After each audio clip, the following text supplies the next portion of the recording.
السلام عليكم ورحمة الله وبركاته. معاكم في فيديو جديد من قناة أعطال تكييفك عندنا. دلوقتي انت الكمبريسور بتاعك او جهاز التكييف بتاعك لما تيجي تشحنه، تمام؟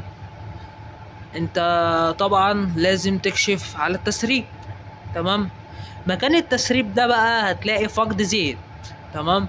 فقد الزيت بتاع التسريب ده لو كتير جدا، يعني انت بحكم الخبرة ممكن تحسبها كده. لو هو كتير لازم تخرج الكمبريسور ده بره الدايرة، تمام؟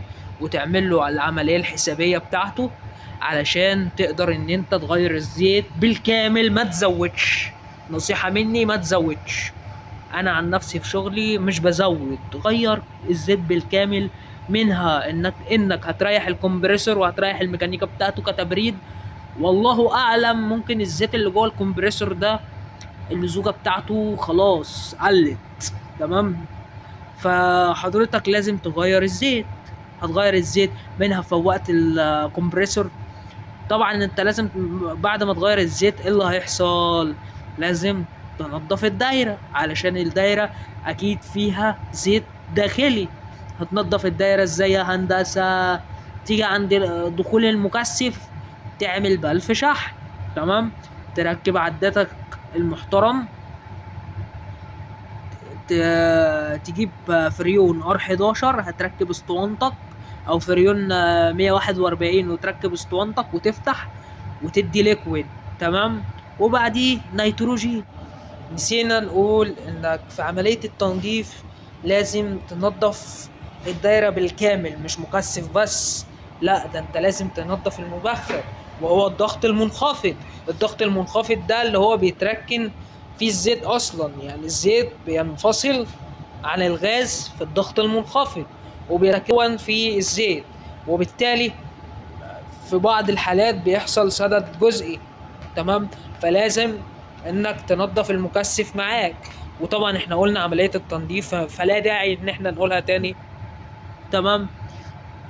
طبعا انت العملية دي ممكن تكررها مرتين عشان تتأكد ان مفيش اي مشكلة في الدايرة، مفيش اي نقطة زيت في الدايرة، تمام؟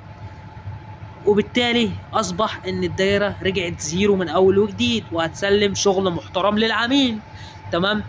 نرجع بقى نقول ازاي هتحسب كمية الزيت للكمبريسور. صلى على النبي يا هندسة.